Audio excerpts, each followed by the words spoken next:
자, 안녕하세요. 자, 오늘은 민법 기출 지문 OX 파란 책 계약 파트의 계약 총론의 계약의 효력이 되겠습니다. 페이지로는 73페이지 보시기 바랍니다. 동시행 항변권. 쌍무 채무 간에 동시에 이행해야 되는데 한쪽이 자기 의무는 이행하지 않고 상대방에게 이행하라고 청구에 들어왔을 때 동시에 하자 이렇게 하면서 항변할 수 있는 권리, 거절할 수 있는 권리를 동시행 항변권이라 합니다. 자, 우선은 일단 전체적인 그림을 한번 보시고 볼까요? 자, 갑과 을이 매매를 했는데 3월 1일 날 계약을 체결했고, 자, 4월 1일 날 중도금을 지급하기로 했고 5월 1일 날 잔금을 지급하면서 소유권 이전을 받기로 했습니다. 현실적으로 소유권 이전은 등기서류 교부다 이렇게 생각하십시오. 등기서류 교부하고 잔금 지급은 동시 이행관계다. 근데 중도금하고 소유권 이전은 선후관계, 동시 이행관계 이렇습니다. 자, 그러면 여기서 이제 동시행 항변권이란 무슨 말이냐? 그러면 갑의 소유권 이전 의무하고 잔금 지급 의무는 대등한 쌍무계약에서 발생하는 양채무입니다. 그러면 쌍무에서 발생하는 양채무끼리는 동시에 이행을 해야 된다. 그래서 소유권 이전하는 거하고 잔금 지급하는 거 같이 한다. 이게 동시행관계입니다. 같이 해야 되는데 갑이라는 사람이 자기는 소유권 이전을 하지 않고 잔금을 달라고 청구에 들어왔을 때 을이라는 사람은 당연히 반격할 수 있겠죠. 갑이 소유권 이전하면서 잔금을 달라 하면은 을도 잔금을 줘야 됩니다. 근데 자기는 이행하지 않고 나한테만 이행하라고 청구에 들어왔을 때는, 그죠? 세 마디로 할 수 있겠죠? 네가 소유권 이전해야 잔금을 주겠다. 자, 이전할 때까지 잔금을 못 주겠다. 이전하고 잔금 지급은 같이 하자 하면서 항변할 수 있다. 거절할 수 있다. 그런 얘기입니다. 자, 그런 권리를 동시이행 항변권이라 합니다. 기본적으로. 자, 그러면 1번을 한번 보실까요? 당사자 쌍방이 각각 별개의 약정으로 채무를 부담하게 된 경우에도 특별한 사정이 없는 한 항변권이 인정된다. 우리가 이제 항변권이 인정되려면 크게 세 가지 요건이 필요합니다. 세 가지 요건, 정확하게. 자, 그래서 갑이라는 사람의 이전과 을이라는 사람의 잔금 지급은 동시행관계다.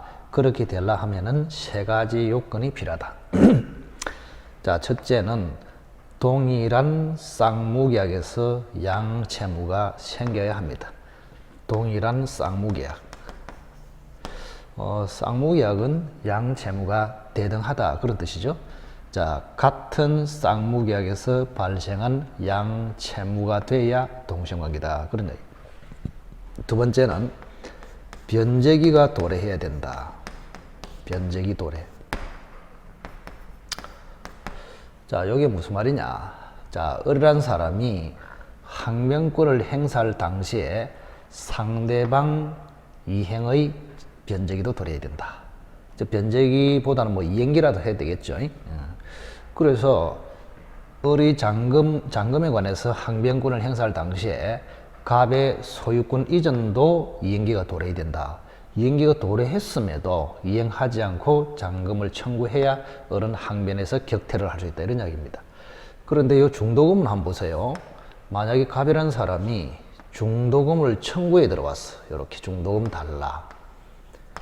그러면 중도금에 대해서 갑이 청구에 들어왔을 때 을은 중도금에 대해서 항변권을 행사해서 거절할 수 없어요. 왜냐하면은 요 중도금에 대해서 항변권을 행사할 당시에 갑의 소유권 이전의 이행기가 아직까지 도래하지 않았단 말이에요. 그럼 도래하지 않았기 때문에 갑은 당연히 이행하지 않고 중도금을 청구할 수 있습니다. 그래서 정당하게 중도금 청구를 했기 때문에 을은 동시행 항변권을 행사할 수 없는 것입니다. 자, 그런데 갑이 5월 1일 날 자기 소유권 이전에 이행기가 도래했음에도 이행해야 되는데 이행을 하지 않고 잔금을 청구에 들어갔기 때문에 을 쪽에서는 동시행 항변권으로 격퇴할 수 있다. 그래서 항변권을 행사할 당시에 상대방의 채무의 이행기, 변제기가 반드시 도래해야 됩니다. 그러면 자, 상대방의 채무가 이행기가 도래했다면은 이행을 해야 될 거 아닙니까? 그죠? 소유권 이전해야 될 거 아닙니까? 자, 그럼에도 불구하고 자기는 이행하지 않고 나에게 이행하라고 청구해 들어왔을 것. 그러면 나는 반격해서 항변할 수 있다. 이런 이야기입니다. 간단하게 요건이 세 가지입니다. 자, 그래서 의뢰한 사람이 잔금에 대해서 항변권을 가지는 3대 요건은 상대방의 채무와 나의 채무가 동일한 쌍무계약에서 발생. 항변권을 행사할 당시에 상대방의 채무의 이행기가 이미 도래했을 것. 도래했음에도 상대방이 이행하지 않고 나에게만 이행하라고 청구했기 때문에 나는 항변에서 거절할 수 있다. 이런 이야기입니다. 물론 이제 동일한 쌍무계약이 아니라도 별개 약정에 기한 별개 채무끼리도 특약을 하면은 동생관계가 될 수는 있습니다. 그래서 특약이 없다면 동일한 쌍무계약에서 발생된 양채무가 돼야 동생관계가 가능하다. 자, 그래서 1번에 보시면 자, 당사자 쌍방이 각각 별개의 약정으로 채무를 부담했다. 이거는 동일한 쌍무계약에서 생긴 채무가 아니잖아요. 그런 경우는 동생관계가 아니다. 따라서 동생항변권이 인정이 되지 않습니다. 1번은 X가 되겠습니다. 자, 이번에 동생관계에 있는 어느 일방의 채권이 양도되더라도 동일성이 인정되는 한 동생관계는 존속한다. 맞습니다. 자, 예를 들어서 갑의 소유권 이전 채무와 을의 잔금 지급 채무는 동시 이행 관계입니다. 지금. 그럼 이걸 이제 의무로 보면은 소유권 이전 의무, 잔금 지급 의무인데 권리로 보면은 갑에게는 잔금 지급 청구권, 을에게는 소유권 이전 청구권 이렇게 됩니다. 자, 그런데 당사자가 바뀌는 경우가 있어. 만약에 갑에서 갑다시로 바뀌어 버렸어요. 이렇게 당사자가. 자, 처음에는 갑이었다가 갑다시로 바뀌었어. 즉 무슨 말이냐? 갑다시가 갑으로부터 잔금 지급 청구권을 양도받았습니다. 양수. 이걸 채권 양도라 그러죠. 그죠? 갑 쪽에서는 양도, 갑다시 쪽에서는 양수. 그래서 갑과 갑다시에서 잔금 지급 채권에 대한 양도가 있었단 말이에요. 그럼 이런 경우에 이제 동생관계는 없어지냐? 그게 아니죠. 이제는 갑다시가 잔금 지급 청구권이 있었으니까 을은 갑다시에게 잔금을 지급하고 갑은 을에게 소유권 이전하고 이게 동생관계로 바뀝니다. 그래서 당사자가 바뀌더라도 채권의 또는 채무의 동일성이 유지된다고 판단되면은 동생관계는 그대로 존속하는 것이 판례입니다. 자, 그럼 다시 채권의 동일성이나 채무의 동일성이 유지되는 것은 대표적으로 채권 양도, 채무 인수, 상속 이런 거는 채권의 동일성, 채무의 동일성이 유지된다고 봅니다. 왜? 갑의 을에 대한 잔금 지급 채권이나 갑다시의 을의 잔금 지급 채권이나 같단 말이야, 같아. 사람만 달라졌을 뿐이지 을이 부담해야 되는 채무의 내용은 같단 말이에요. 그래서 채권이 양도된다든지, 그죠? 또는 채무가 서로 인수된다든지, 상속이 된다든지, 그러면 사람만 달라졌고 채무의 내용은 동일하기 때문에 이제는 달라진 사람하고 상대방하고 동생관계로 바뀝니다. 그러면 결국에는 을은 이제는, 그죠? 갑다시에게 잔금을 줘야 하고, 갑은 을에게 소유권 이전해야 하고, 그게 동생관계로 바뀌는 것입니다. 자, 그래서 이번에 동시이행 관계는 어느 일방의 채권, 갑의 잔금 지급 채권이 갑다시에게 양도되더라도 그 동일성이 인정되는 한 동생관계는 존속한다. 그대로 맞네요. 그죠? 기억하십시오. 채권, 양도, 채무, 인수, 상속. 그러나 경계 같은 거는 동일성이 깨진다고 보거든요. 그런 경우는 동생관계도 소멸한다. 이렇게 봅니다. 경계는 아니다. 기억하시고. 자, 3문 한번 보겠습니다. 자, 동생관계에 있는 쌍방의 채무 중 어느 한 채무가 이행불능이 되어 손해배상 채무로 바뀌었다. 자, 이 관계도 동일성이 인정된다고 봅니다. 동일성이 인정. 무슨 말이냐? 예를 들어서 이게 집이다 이 말이죠. 집이야. 그러면 지금 갑이 집을 가지고 있을 때, 자, 갑의 집에 대한 소유권 이전과 을의 잔금 지급은 동생관계입니다.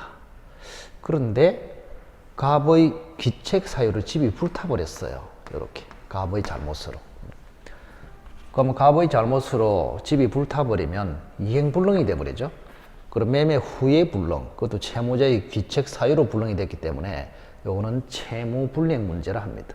따라서 을은 채무불이행 책임을 갑에게 물을 수 있다. 즉 매매를 해지할 수 있고 손해배상을 청구할 수 있다. 그래서 갑의 채무는 소유권 이전 채무에서 손해배상 채무로 바뀌어버립니다. 이렇게. 그러면 물건에 대한 채무에서 돈에 대한 채무로 바뀌었을 때 이거는 동일성이 깨졌냐? 자, 이것도 동일성이 그대로 존속한다고 봅니다. 우리 판례는.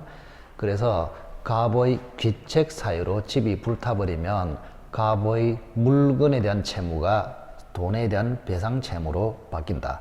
그래도 채무의 동일성이 인정되기 때문에 여전히 동생관계는 유지된다. 이제는 을은 갑에게 잔금을 지급하고 갑은 소유권 이전 대신에 배상을 하고 이 배상하는 거하고 잔금 지급하는 거하고 동생관계다. 이런 이야기입니다. 그래서 3번도 틀렸네요. 항변권 동생관계가 존속하므로 서로 동시이행의 항변권은 존속한다. 이래야 맞습니다. 자, 4번에 보겠습니다. 자, 을은 갑 소유 부동산을 매수하였다. 을이 대금 채무를 선이행하기로 약정했더라도 이행을 지체하는 동안에 갑의 채무 연기가 도래하였다면 특별한 사정이 없는 갑과 을의 채무는 동시이다. 맞습니다. 자, 여기서 이제 이게 잘 보세요. 선이행 의무, 중도금을 한번 보시기 바랍니다. 물론 특약으로 소유권 이전을 선이행, 잔금을 후이행 이렇게 해도 돼요. 상관이 없는데 일반적으로는 특약이 없을 때는 중도금 지급은 선이행 의무, 소유권 이전은 후이행 의무 이렇게 된단 말이에요. 이렇게. 자, 그러면 갑이 을에게 중도금을 청구했을 때 처음에는 항변권이 생기지 않아요. 그래서 4월 1일부터 중도금을 계속 지체를 했단 말이에요. 5월 1일까지 지체를 해버렸습니다. 그러면 처음에는 중도금 지급이 선이행 의무였다가 계속 지체하다가 5월 1일이 되는 순간 상대방의 소유권 이전 채무에 이행기까지 도래했습니다. 그러면 여태까지는 먼저 이행해야 할 의무였는데 이 5월 1일까지 개겨버리면 이제는 중도금조차도 소유권 이전과 동생관계에 들어갑니다. 자, 그래서 중도금을 딱 보면은 최종적으로 6월 1일 날, 그죠? 6월 1일 날 소유권 이전했고 6월 1일 날 돈을 지급하기로 했다. 이렇게 보시면 원래 소유권 이전과 잔금은 서로 동생관계이기 때문에 이전을 할 때까지 잔금을 항면에서 안 줄 수 있어요. 그래서 잔금에 대해서는 지연이자가 붙지 않습니다. 정당하게 거절했기 때문에 네가 이전할 때까지 나도 잔금을 거절하겠다. 근데 중도금 보시면 4월 1일부터 5월 1일까지는 항변권이 없음에도 이렇게 중도금을 지체했기 때문에 여기는 지연의 이자가 당연히 붙습니다. 항변권이 없다 이 말이죠. 근데 5월 1일부터는 중도금조차도 6월 1일까지는 소유권 이전하고 동생관계 들어가 버립니다. 그래서 잔금은 소유권 이전할 때까지 원래부터 지연이자 안 붙여도 되는데 중도금에 대해서는 4월 1일부터 5월 1일 사이는 지체를 했다면 지연이자가 붙고 5월 1일부터 6월 1일까지는 소유권 이전과 동생관계 들어가기 때문에 지연이자가 붙지 않습니다. 그래서 결국 잔금은 그냥 원금만 주면 되는 것이고 중도금은 지연이자가 붙는다 이 말입니다. 어디서? 우리 판례는 정확하게 중도금 지급 다음 날부터 잔금 지급일까지 그때는 지연이자가 붙습니다. 요거를 좀 이해를 하셔야 된다 그런 이야기입니다. 그런 원리로 4번도 보세요. 자, 을은 갑소유 부동산을 매수했다. 을이 대금 채무를 선이행하기로 약정했다. 을이 잔금을 먼저 줘야 소유권 이전하기로 했다 이 말입니다. 그때 이행을 지체하는 동안 상대방 갑의 채무가 도래했다. 뭐 여기는 그냥 대금 채무 했는데 그럼 이거 대금 채무를 중도금 지급 채무로 바꾸겠습니다. 자, 아니다. 잔금 지급 채무로. 자, 잔금 지급 채무를 먼저 이행하기로 했단 말이야. 그래서 잔금을 4월 1일 주기로 했고 소유권 이전을 5월 1일 하기로 했다. 그런 이야기입니다. 자, 그때 이행을 지체하는 동안, 즉 잔금을 4월 1일 날 주기로 했는데 지체하는 동안 지체를 쭉 하다가 소유권 이전까지 중도금을 지체해버렸다. 그죠? 그러면 그때부터는 소유권 이전과 잔금이 대등한 동생관계 들어간다. 이렇게 했죠. 그죠? 자, 그래서 을이 잔금 채무를 선이행하기로 약정했더라도 이행을 지체하는 동안에 상대방 갑의 소유권 이전 채무의 이행기가 도래했다면은, 그죠? 그때부터는 갑과 을의 채무는 동생관계 있다. 맞네요. 그죠? 정확하게 사본은 맞습니다. 잔금을 여기 넣어서 이렇게 특약을 해가지고 잔금이 선이행 의무고 소유권 이전이 후행 의무, 그런 관계에서 잔금을 지체하다가 5월 1일까지 가버리면 잔금조차, 즉 선이행 의무조차도 소유권 이전과 동생관계 간다. 그런 이야기입니다. 맞고 5번. 자, 일방 당사자가 선의 의무를 부담하더라도 상대방의 채무행위 곤란할 현저한 사유가 있는 경우에는 항변권을 행사할 수 있다. 자, 좀 전에 선이행 의무는 항변권이 없다 원칙이다. 그러나 예외적으로 있다. 이게 두 개의 예외가 두 개단 말이에요. 하나는 불안의 항변권, 불안의 항변권. 하나는 요거 아닙니까? 선이행 의무를 지체하는 중 상대방의 이행기가 도래했다. 그때부터는 선이행 의무자라도 동생관계로서 항변권을 가진다. 이런 이야기입니다. 두 번째는 중도금을 지체하는 중에 상대방의 채무 이행의 변제기가 도래해버렸다. 이행기가 도래했다. 그때부터는 선이행 의무조차도 동생관계에 들어간다. 불안의 항변권은 이런 이야기예요. 자, 갑이 잘 보세요. 갑이라는 사람이 매매할 당시에는 신용 상태가 굉장히 좋았어. 근데 중도금을 청구할 당시에는 갑이 파산돼 버렸어. 파산된 사람이 중도금을 청구했을 때 을이라는 사람은 한마디 할 수 있단 말이에요. 자, 갑아, 원래 내가 중도금을 먼저 주기로 했는데 네가 파산됐지 않느냐. 파산된 네한테 중도금을 먼저 줬다 치자. 나중에 내가 네한테 소유권 이전을 제대로 받을 수 있겠냐. 나는 불안하다. 그래서 네가 소유권 이전할 때까지 원래 먼저 주기로 했던 중도금조차도 못 주겠다. 정당하게 항변할 수 있단 말이에요. 이거를 불안의 항변권이랍니다. 요거는 무슨 말인지 개념만 잡아주시면 됩니다. 개념만 잡아주시면 되겠다. 개념만 잡아주시면 되겠습니다. 자, 그래서 선행 의무라도 상대방의 채무의 이행이 상당히 곤란하다. 이렇게 판단이 되면은 불안해 가지고 선이행 의무도 미리 항변해서 거절할 수 있다. 이거를 불안의 항변권이라 합니다. 자, 그래서 5번은 맞네요. 조문 그대로입니다. 5번은 자, 선이행 의무자라도 상대방의 이행이 곤란한 현저한 사유가 있다면 항변권을 행사할 수 있다. 맞습니다. 자, 6번에 일방의 제공으로 수령 지체에 빠진 상대방은 그 후 일방이 자기 채무 이행 제공 없이 이행을 청구하는 경우에도 항변권을 주장할 수 없다. 수령 지체. 자, 이것도 시험에 아주 잘 나오죠. 수령 지체. 우리가 예를 한번 들어본다면 이게 등기 서류 교부거든요. 결국 등기 서류 교부. 이렇게 등기 서류 교부. 자, 갑이라는 사람이 5월 1일 돼 가지고 등기 서류를 제공했습니다. 그리고 잔금 달라 이랬습니다. 그런데 을이 등기 서류를 받지 않아요.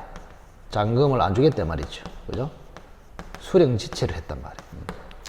자, 갑이 등기 서류를 제공했으나 을이 수령을 지체했어. 이렇게 안 받아 등기 서류. 그리고 안 받기 때문에 갑은 그 다음 날, 예를 들어서 5월 2일 날 자, 자기는 역시 서류 교부를 하지 않고 잔금을 청구해 들어왔단 말이에요. 어제 등기 서류 주니까 안 받더라. 그래서 오늘은 내가 안 주고 잔금을 청구해야지 하면서 청구했단 말이에요. 그러면 어제 수령 지체에 빠진 을이, 그죠? 오늘 항변권을 행사할 수 있겠느냐? 할 수 있다는 것이 판례입니다. 이렇게. 그래서 이 지문이 시험에 잘 나오죠. 수령 지체에 빠진 자도 동시행 항변권의 요건을 갖추면 여전히 항변권을 행사할 수 있다. 그래서 이 수령 지체에 빠진 자의 항변권을 없애기 위해서는 어제 제공으로 한 번 제공으로 부족하고 청구할 때마다 제공을 해야 됩니다. 이렇게. 그런데 제공해야 되는데 제공하지 않고 잔금을 청구했으니까 비록 수령 지체에 빠졌던 적이 있지만 여전히 항변권을 행사할 수 있다. 이런 얘기입니다. 그래서 의뢰 항변권을 소멸시키려면은 어제 한 번 제공으로 부족하고, 그죠? 청구할 때마다 제공해야 됩니다. 그걸 계속 제공이랍니다. 그래서 계속 제공하면은 수령 지체에 빠졌던 의뢰 항변권이 소멸합니다. 그럼 계속 제공은 뭐 등기 서류를 놔두고 와라 이런 이야기입니다. 계속 제공.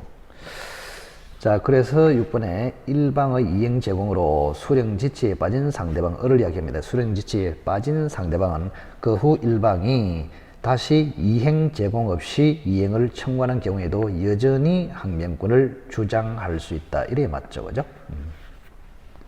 이런 문구들을 좀 조심을 하시기 바랍니다.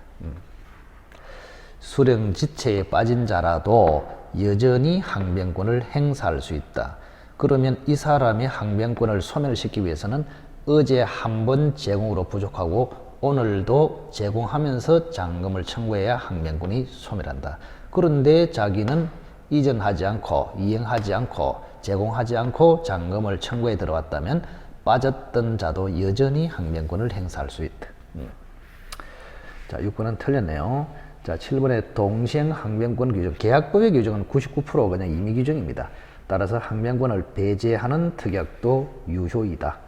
만약에 항변권을 배제하는 특약이 있다면 항변권은 인정되지 않는다. 그런 뜻이죠. 자, 8번. 항변권을 가진 채무자는 상대방이 이행 제공이 없는 한 이행기의 채무를 이행하지 않더라도 이행지체 책임을 지지 않는다. 맞습니다. 자, 예를 들어 여기 약간 복잡해졌는데 다시 한번 간단하게 써보겠습니다. 자, 잔금 지급. 잔금 지급은 5월 1일이고 소유권 이전도 5월 1일이고 이렇게. 요거는 동시행 의무됐다 이 말입니다.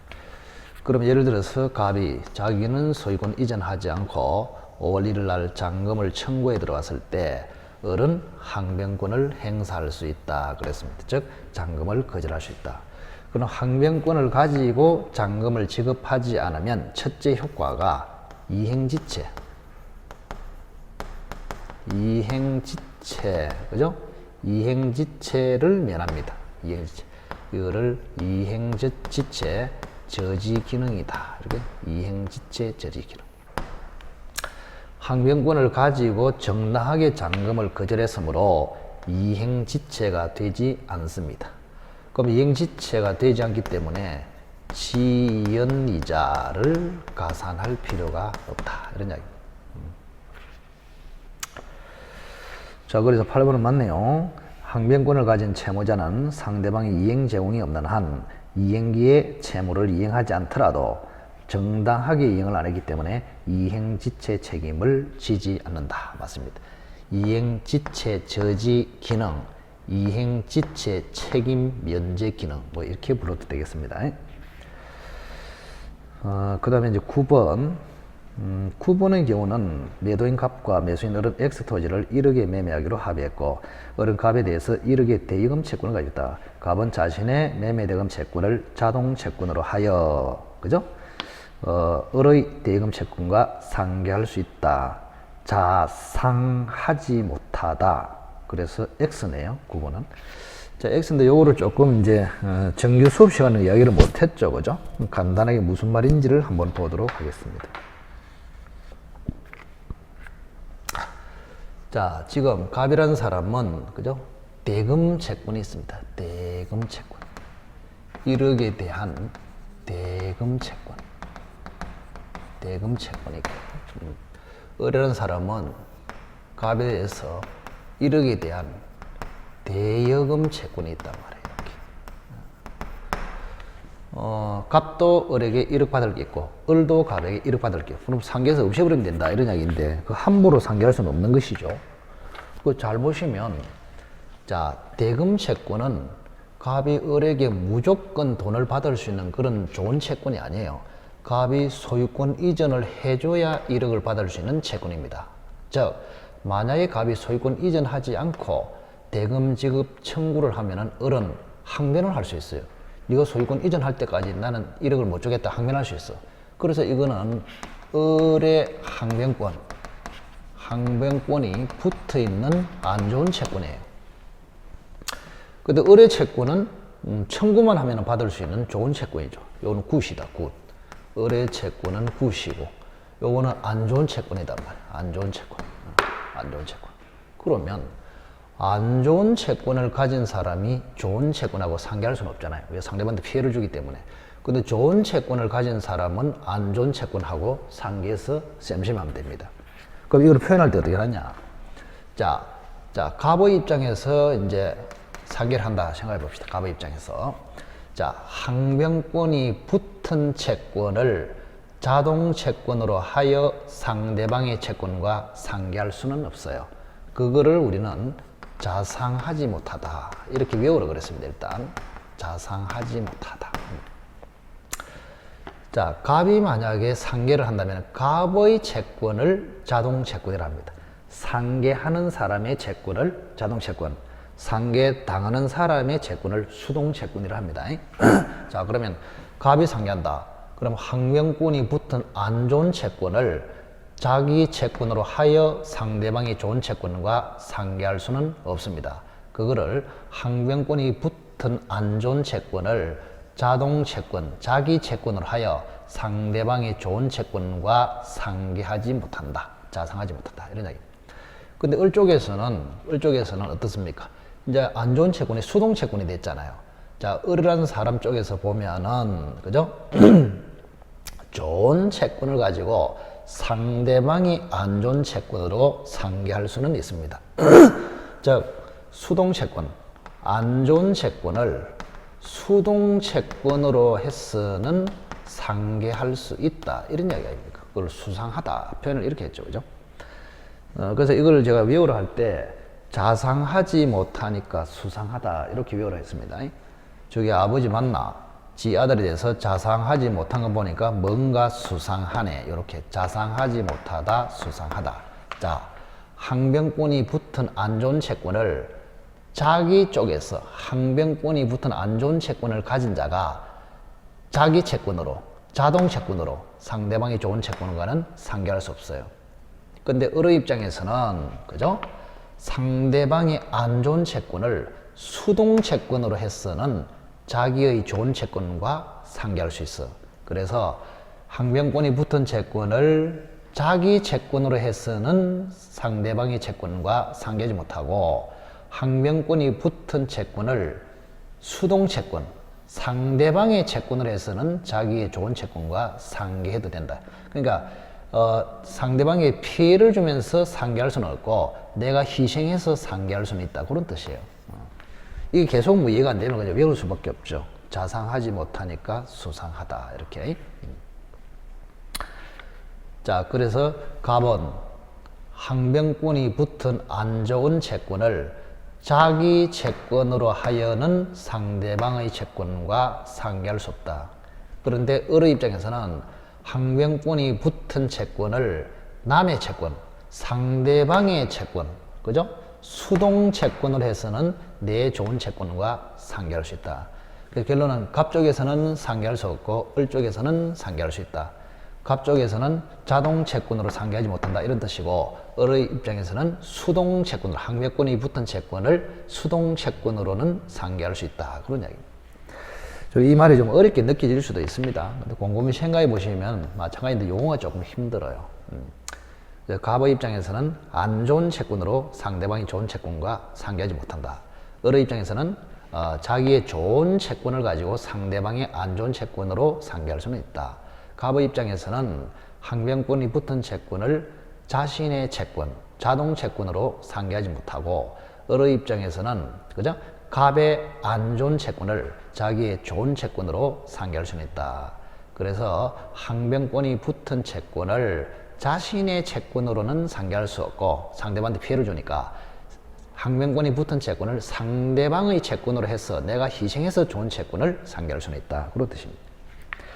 좀 길어졌네요. 자, 그래서 9번은 틀렸죠. 자, 갑은 항변권이 붙은 매매대금 채권, 안 좋은 채권을 자신의 채권으로 하여 을의 좋은 채권과 상계할 수는 없다. 즉 자상하지 못하다. 이래 맞죠? 자상하지 못하다. 그렇게. 자, 9번은 X가 되겠습니다. 자, 10번에 항변권은 당사자 주장이 없어도 법원이 직권으로 고려할 사항이다. 아닙니다. 자, 우리 법원의 형태는 직권으로 하지 않습니다. 크게 봤을 때 우리 재판, 법원에 대해 입장은 그죠? 별처분권주의하고 좀 어려운 말인데 처분권주의하고 변론주의가 지배를 합니다. 변론주의. 처분권주의와 변론주의가 지배를 한다. 그래서 이거는 전반적으로 뜻이 좀 어려운데 간단하게 이야기하면은 법원은 굉장히 수동적이다. 법원이 스스로 알아서 재판하지 않습니다. 그래서 당사자가 주장을 해줘야 법원에서 판단을 해줄 뿐입니다. 스스로 적극적으로 하지 않습니다. 자, 그래서 그와 마찬가지로 동생 항변권이 있냐 없냐도 당사자 주장이 없으면 법원이 직권으로 고려하지 않습니다. 그 10번은 X가 되겠습니다. 자, 11번에 채권자의 이행 청구 소송에서 채무자가 주장한 항변이 받아들여지면 채권자는 전부 패소 판결을 한다. 이제 소송까지 나오네요. 소송까지. 그리고 여기는 소송의 제목까지도 좀 기억을 하셔야 됩니다. 소송의 제목. 자, 예를 들면은 갑이 소유권 이전하지 않고 잔금 지급 소송을 합니다. 소송을 제기합니다. 그러면 갑은 원고가 될 것이고 을은 피고가 될 것이다. 이런 이야기입니다. 갑은 원고, 을은 피고 이렇게 됩니다. 갑은 원고, 을은 피고. 자, 그러면 갑이란 사람이 소유권 이전하지 않고 잔금 청구 소송을 했을 때, 자, 을이 항변권을 주장을 안 할 수도 있고 주장을 할 수도 있다 이 말이죠. 그죠? 좀 전에 입장에서는 법원에서는 처분권주의, 변론주의를 취하기 때문에 당사자가 주장을 해줘야 재판을 하고 검토를 한다. 이렇게 기본적으로 생각하십시오. 자, 그러면 자, 을이 항변권이 있음을 주장하지 않으면은 법원에서는 항변권이 없는 것으로 재판을 해버립니다. 그래서 피고 을은 원고 갑에게 잔금을 지급하라 이리 돼버립니다. 그래서 원고가 승소를 해버려요. 자, 이거를 원고 전부 승소 판결이다 이렇게 부릅니다. 자, 항변권을 주장하지 않으면 항변권이 없는 것으로 봐서 원고 전부 승소 판결, 피고 을은 원고 갑에게 잔금을 지급하라 이렇게 돼버립니다. 그런데 항변권을 주장해서 판사가 받아들여졌다면 원고도 이전하고 피고도 잔금을 지급하라. 같이 하라. 동생관계이기 때문에 같이 하라고 판결이 나옵니다. 이것을 우리는 상환 이행 판결, 상환 급부 판결이라고 합니다.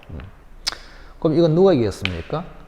자, 갑도 이전하고 을도 잔금을 지급하고 그러면 뭐 둘 다 일부는 이겼고 일부는 적고 이래 되는 거 아닙니까? 그래서 이거는 원고 일부 승소 판결 이렇게 부릅니다. 원고 일부 승소 판결. 원고 일부 승소 판결. 근데 여기 이제 보니까 제목이 왜 전부다. 여기는 원고 전부 승소면 피고 전부 패소도 되고 원고 일부 승소나 피고 일부 승소나 피고 일부 패소나 원고 일부 패소는 같은 말이잖아요. 결국에는. 그런데 이 판결의 제목을 정할 때는 원고 중심으로 승소 중심으로 정하기 때문에 이런 용어가 나옵니다. 자, 그래서 항변권의 주장이 없다면 원고 전부 승소 판결, 주장을 했고 받아주면은 상환 이행 판결 또는 원고 일부 승소 판결 이렇게 부릅니다. 그래서 11번은 틀렸네요. 자, 이때는 원고 일부 승소 판결, 원고 일부 승소 판결, 또는 상환 이행 판결을 받게 된다. 이래 맞죠, 그죠? 자, 12번은 당연히 이거는 뭐 조문이 있죠. 해제로 인한 원상 회복 길이도 동생관계에 있다. 맞습니다. 자, 13번에 임대인 갑은 임차인 을에게 기간 만료와 동시에 주택의 명도를 요구하고 있다. 갑이 보증금 채무를 이행 제공하지 않는 을은 명도를 거절할 수 있다. 즉 무슨 말이냐? 자, 임대차가 끝났을 때 임대인은 보증금을 반환하고 임차인은 목적물을 반환합니다. 자, 그게 동시행관계다. 이게 판례의 입장이거든요. 자, 그러면 자, 임대인 갑은 임차인 을에게 기간 만료와 동시에 주택의 명도를 요구하고 있다. 그럼 자기가 보증금 주면서 명도를 요구하면은 명도를 해줘야 돼요. 근데 자기는 보증금을 주지 않고 명도를 요구하고 있다면 임차인은 보증금 받을 때까지 명도를 거절할 수 있다. 그래서 13번은 맞네요, 그죠? 그래서 13번은 임대차가 종료됐을 때 보증금 반환과 목적물 반환이 동생관계라는 판례가 되겠습니다. 자, 14번에 저당권이 설정된 부동산의 매매계약에서 소유권 이전 등기 의무 및 저당권 설정 등기 말소 의무는 특별한 사정이 없는 한 대금 지급 의무와 동생관계가 있다. 맞습니다. 자, 이것도 뭐 별로 어렵지는 않습니다.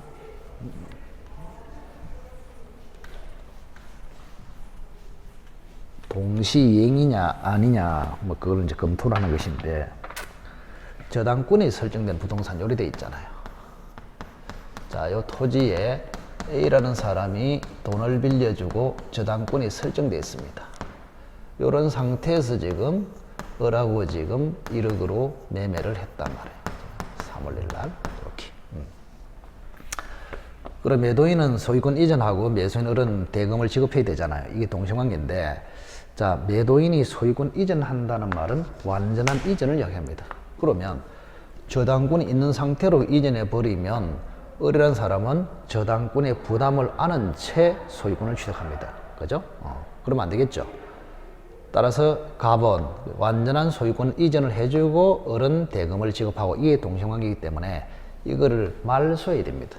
그래서 갑은 소유권 이전 등기만 해주는 것이 아니고 저당권 등기를 말소도 해줘야 할 의무가 있다. 그래서 갑에게는 두 개의 의무죠. 자, 저당권 등기 말소 의무, 소유권 이전 등기 의무, 이 두 개 하고 대금 지급이 동생관계다. 이런 이야기입니다. 맞죠? 자, 14번 맞고 15번. 가압류 등기가 있는 부동산 매매계약에서 특약이 없는 한 매도인의 소유권 이전 등기 의무 및 가압류 등기 말소 의무와 매수인의 대금 지급 의무는 동생관계다. 맞네요. 자, 14번이나 15번이나 같은 문제입니다. 저당권이 설정되어 있거나 가압류 등기가 들어있다. 뭐 같다고 생각하시면 됩니다. 그저 저당권 말소, 가압류 등기 말소, 이것조차도 상대방의 대금 지급 의무와 동생관계에 들어간다. 그런 이야기입니다. 즉, 그 말은 매도인은 저당권도 말소, 가압류도 말소해서 완전한 소유권 이전을 해줘야 할 의무가 있다. 그에 대해서 매수인은 대금을 완전하게 지급하면 되는 것이다. 이런 이야기입니다. 자, 16번에 변제와 저당권 등기 말소 의무는 동생관계에 있지 않다. 자, 우리가 동생관계냐 아니냐를 쭉 한번 나열을 한번 해보면, 그죠? 자, 우선은 첫째, 돈 갚는 거 하고, 변제하고, 그 다음에 담보 말소, 이거 하고, 자, 변제와 영수증 교부, 변제와 채권증서, 채권증서를 우리는 차용증이라 합니다. 차용증. 자, 그러면 채무자가 돈 갚는 거하고 은행에서 저당권을 말소시켜 주는 게 동생관계냐? 그거 당연히 아니죠. 채무자가 먼저 돈을 갚아야 은행에서 말소를 해줍니다. 그 다음에 영수증 교부 끊어주는 거하고 차용증 돌려주는 거하고 달리 봅니다.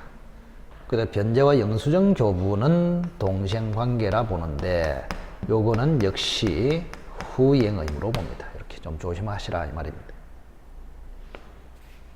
자, 그럼 16번은 변제와 담보 말소입니까? 그러니까 동생관계에 있지 않다. 맞네요, 그죠? 자, 17번에 임차권 등기 명령에 의한 임차권 등기가 되는 경우에 임대인의 보증금 반환과 임차인의 등기 말소는 동시행하겠다. 이것도 틀렸네요.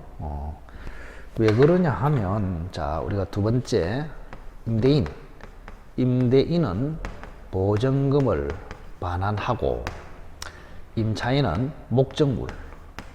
목적물을 반환하고, 자, 이거는 동시행관계가 맞아요. 동시행관계입니다. 우리 판례가.